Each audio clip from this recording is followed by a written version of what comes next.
Hello students, good morning.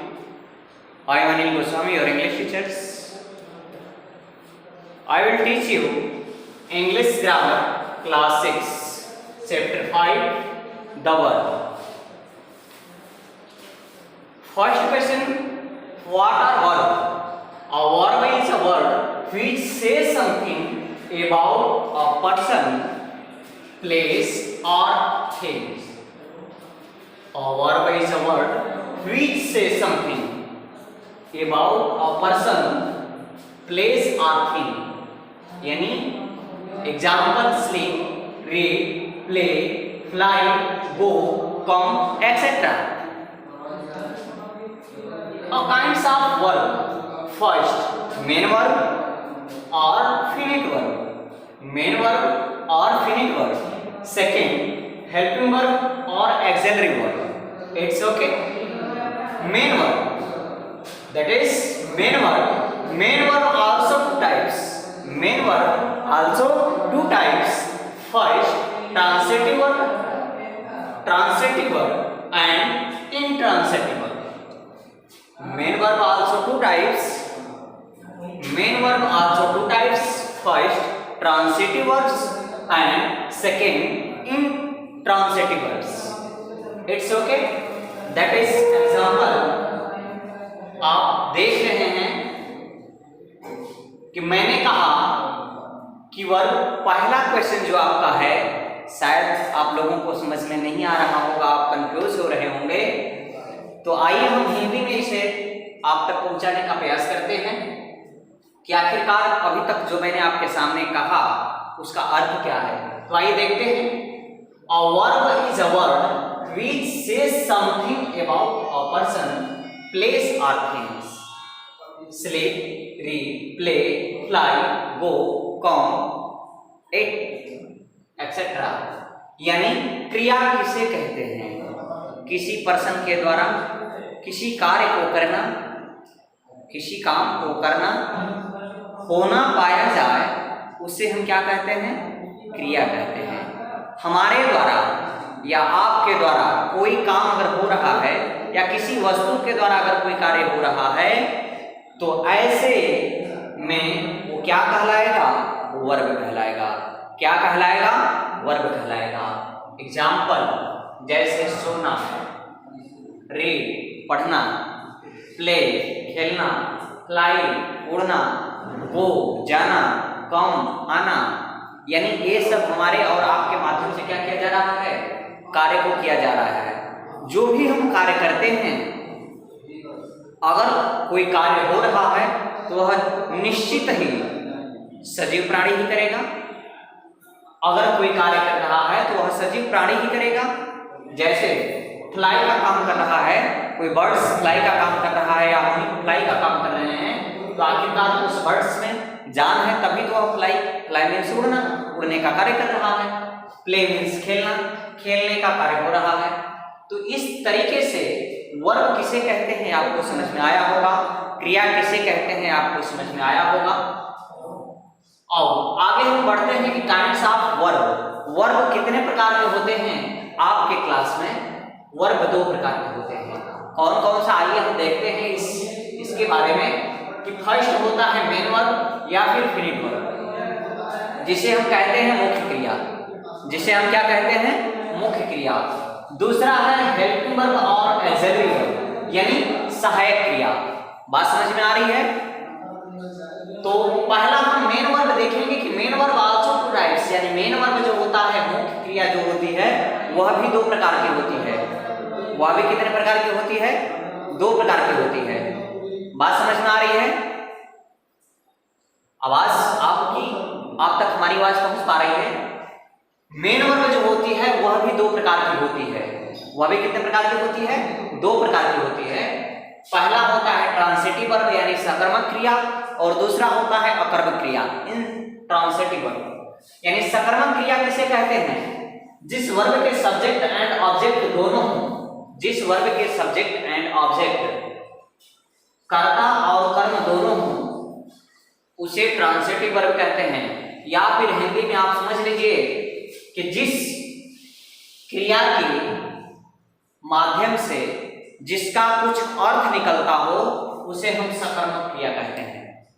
अगर हम कोई कार्य कर रहे हैं जैसे, तो उसका अगर कोई अर्थ निकल रहा हो, आशय निकल रहा हो, तो ऐसे वर्ब क्या कहलाते हैं? ट्रांसिटिव वर्ब कहलाते हैं। बात समझ में आ रही है? जैसे पानी वानी, एक आध गिलास पानी वानी लाओ, है ना?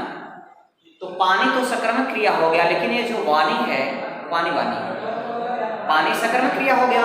और ये जो वानी है उसके साथ क्या उसका कोई आशय निकल रहा है? उसका कोई अर्थ निकल रहा है?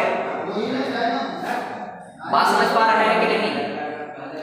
जिस वर्ब के सब्जेक्ट एंड ऑब्जेक्ट दोनों हों, अगर कर्ता तथा कर्म दोनों हों, उसे ट्रांसिटिव वर्ब कहते हैं। उसे क्या कहते हैं? ट्रांसिटिव वर्ब कहते हैं। दूसरा, इंट्रांसिटिव वर्ब अकर्मक क्रिया, वह वर्ब जिसका ऑब्जेक्ट नहीं होता, वह वर्ब जिसका ऑब्जेक्ट नहीं होता इंट्रांसिटिव वर्ब कहलाती है। बात समझ में आ रही है? एग्जाम्पल के तौर पे हम दोनों का एग्जाम्पल आपके सामने पेश कर रहे हैं, ध्यान दीजिएगा। फर्स्ट, जब वर्ब क्रिया में, यानी जब क्रिया में क्या या किसको, यानी व्हाट एंड हूम लगा करके प्रश्न करने पर उनका उत्तर वाक्य में ही मिल जाता है, उनका उत्तर वाक्य में ही मिल जाता है, यानी उसी वाक्य में ही उसका आंसर छिपा होता है, तो ऐसे वर्ब को हम क्या कहते हैं? Transitive verb. ऐसे वर्ब को हम क्या कहेंगे? Transitive verb. दूसरा, उसी के जस्ट अपोजिट, जब क्रिया के साथ व्हाट और हूम प्रश्न करने पर कोई उत्तर नहीं मिलता, उसका कोई उत्तर नहीं मिलता है, यानी जब उसका कुछ अर्थ ही नहीं निकलेगा तो उत्तर कहां से निकलेगा? आप समझ सकते हैं। उसे हम जब कोई उत्तर नहीं मिलता तो इन ट्रांसिटिव वर्ब क्या होता है? आप अच्छे तरीके से समझ गए होंगे कि जिसका क्वेश्चन करने पर उत्तर बनता है वो ट्रांसिटिव वर्ब कहलाता है, यानी सकर्मक क्रिया कहलाता है। और जिसका क्वेश्चन करने पर कोई उत्तर नहीं मिलता, उसका कोई आंसर नहीं होता, ऐसे में उसे इंट्रांसिटिव वर्ब कहते हैं, यानी अकर्मक क्रिया कहते हैं। दूसरा, अब हम आप पढ़ लिए मेन वर्ब, आपका आ गया फर्स्ट मेन वर्ब, आपका खत्म हुआ। और दूसरा हम बात करते हैं हेल्पिंग वर्ब या फिर और एक्सिलरी वर्ब। हेल्पिंग वर्ब अथवा एक्सिलरी वर्ब दोनों एक ही होता है, यानी ये 6th क्लास का है। 6 के तहत आप जब आगे बढ़ेंगे, हाई स्कूल, इंटर, ग्रेजुएशन में जाएंगे, तो यह आपको डिफरेंट मिलेगा। लेकिन अभी आप सिर्फ इसको इतना समझिए कि हेल्पिंग वर्ब और एक्सिलरी वर्ब दोनों सेम होता है। बात समझ में आ रही है? यानी हेल्पिंग वर्ब और एक्सिलरी वर्ब को ही हेल्पिंग वर्ब आपको माना गया है। बात समझ पा रहे हैं? यानी सहायक क्रिया, चाहे एक्सिलरी वर्ब को पढ़िए या फिर हेल्पिंग वर्ब को पढ़िए, दोनों का आपका आशय यहीं से है, सहायक क्रिया से। ठीक है, तो चलिए आगे हम बात करते हैं कि जो वर्ब किसी मेन वर्ब के साथ आकर उसका फॉर्म बदल देती है, जो वर्ब किसी मेन वर्ब के साथ आकर उसका फॉर्म बदल देती है, अर्थात उसके भिन्न भिन्न टेंस लगाने में, अलग अलग टेंस लगाने में सहायता करती है, उसे हेल्पिंग वर्ब कहते हैं। उसे हम क्या कहते हैं? हेल्पिंग वर्ब कहते हैं। यानी जो वर्ब किसी मेन वर्ब के साथ आकर उसके अर्थ में परिवर्तन कर दे, अर्थात उसके भिन्न भिन्न टेंसों में, भिन्न भिन्न कालों में लगाने में सहायता करती है, उसे हेल्पिंग वर्ब कहते हैं। जैसे प्रेजेंट, जब टेंस आप पढ़ेंगे तो आपको बेहद समझ में आएगा। एग्जाम्पल के तौर पर मैं बता दे रहा हूं कि जैसे हेल्पिंग वर्ब की अगर बात की जाए तो प्रेजेंट इंडेफिनिट टेंस में हेल्पिंग वर्ब क्या होता है? डू और डज होता है। क्या होता है? डू और डज। बात समझ पा रहे हैं? Helping verb present indefinite tense में डू और डज होता है, लेकिन वह अफर्मेटिव सेंटेंस में नहीं लगता। अफर्मेटिव सेंटेंस को छोड़ करके वह नेगेटिव से लगना चालू होता है। इंट्रोगेटिव में भी लगता है, नेगेटिव में भी लगता है, लेकिन अफर्मेटिव सेंटेंस में नहीं लगता, साधारण वाक्यों में नहीं लगता। जैसे आप ये कह सकते हैं एग्जाम्पल कि वह पढ़ता है, he reads, वह पढ़ता है, he reads। वह नहीं पढ़ता है, he does not read। आपका हेल्पिंग वर्ब आया ना, he does not read। बात समझ पा रहे हैं? तो ऐसे सेंटेंसों में, ऐसे वाक्यों में हेल्पिंग वर्ब का यूज होता है। तो आप समझ गए होंगे कि मेन वर्ब कहाँ पे लगता है, फिनिट वर्ब कहाँ पे लगता है, और ऑक्सिलरी या फिर हेल्पिंग वर्ब कहाँ पे लगता है। क्लियर हो गया? हेल्पिंग वर्ब कुल कितने होते हैं? 6 होते हैं। पहला टू बी के अंतर्गत आते हैं is, am, are, was, were, being, be, इतने टू बी के अंतर्गत आते हैं। यानी ये टोटल टू बी के ही अंतर्गत है। ठीक, नेक्स्ट हैज या have, do, does, shall, will. बात समझ में आ गई? इसके आगे का हम अभी जस्ट देखते हैं। इसके आगे भी देख लीजिए कि आखिरकार, चलिए आप आगे देख रहे हैं कि हेल्पिंग वर्ब मेन वर्ब के थर्ड फॉर्म के पहले, हेल्पिंग वर्ब मेन वर्ब के थर्ड फॉर्म के पहले आकर एक्टिव वॉइस को पैसिव वॉइस में परिवर्तित करने में सहायता देती है। इसे 2 प्रकार से कर सकते हैं, पहला एक्टिव वॉइस और दूसरा पैसिव वॉइस। एक्टिव वॉइस, इसके बारे में थोड़ा हम जान लेते हैं कि जब कर्ता कोई काम स्वयं करता है, यानी जब सब्जेक्ट कोई काम को स्वयं करता है तो वहां पे एक्टिव वॉइस होता है।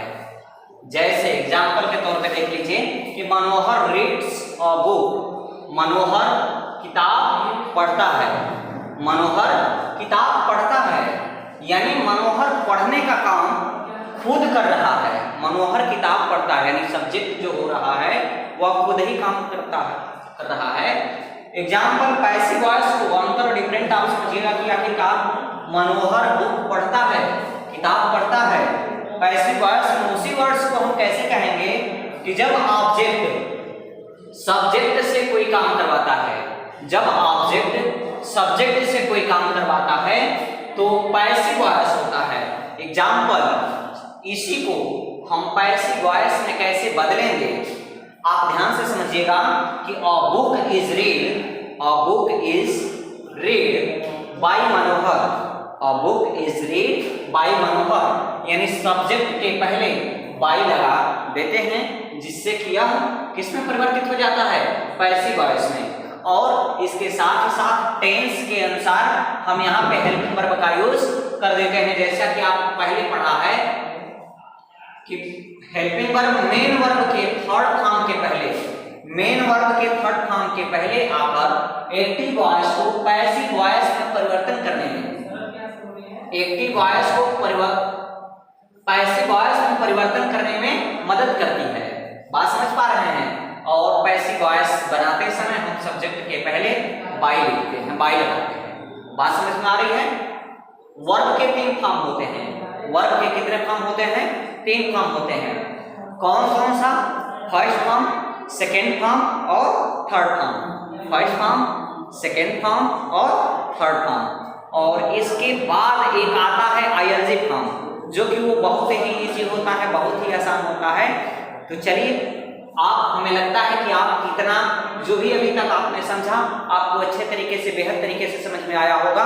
कुछ वर्ब्स के फॉर्म हम दे रहे हैं जो कि आपको राइट करना है और उसके साथ ही साथ उसको क्या करना है, राइट करने के साथ साथ आप उसे लर्न भी करेंगे। और आपको यह फॉर्म बहुत ही महत्वपूर्ण है, इसे आप पूरा लर्न ही कर लीजिएगा। मैं आपके वीडियो में ही इस चैप्टर को, इस वर्ब को ऐड कर दे रहे हैं।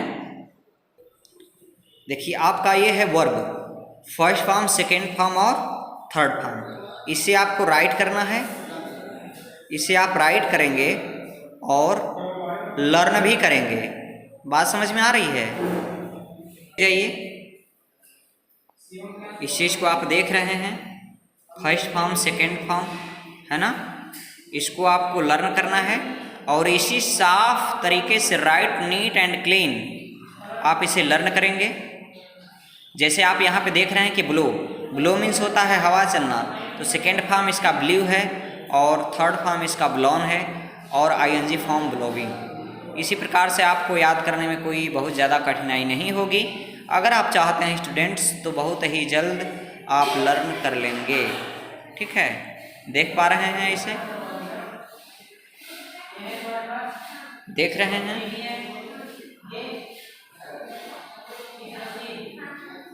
क्लियर हो पा रहा है? आप देखते जाइए।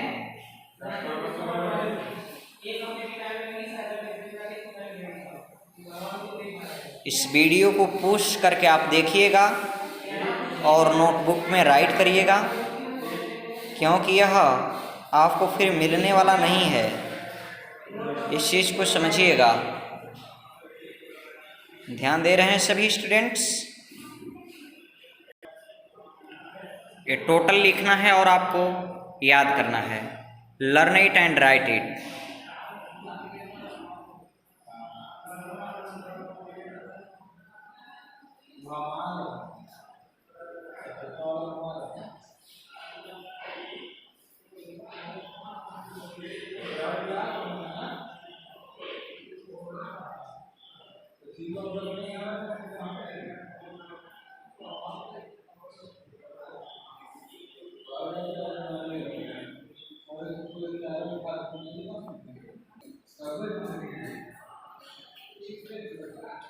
टेक टू टेकन,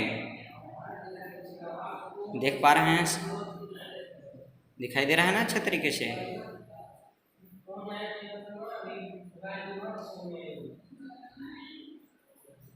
और इसके साथ साथ आप नीचे देख रहे हैं कि some verbs having the same form, some verb having the same form in all forms, यानी इन सभी का सभी फॉर्म एक ही होता है, इसका चेंज नहीं होता है। ऐसे वर्ब को ध्यान में रखना है। जैसे आप देख रहे हैं कट, फिर सेकेंड फॉर्म भी क्या है? कट। थर्ड फॉर्म भी क्या है? कट। और आईएनजी फॉर्म में तो मान लीजिए सबका होता ही है। तो ये ऐसे वर्ब्स हैं, ये ऐसे वर्ब्स हैं जिनका तीनों फॉर्म सेम होता है। बात समझ में आ रही है? देख पा रहे हैं सभी लोग?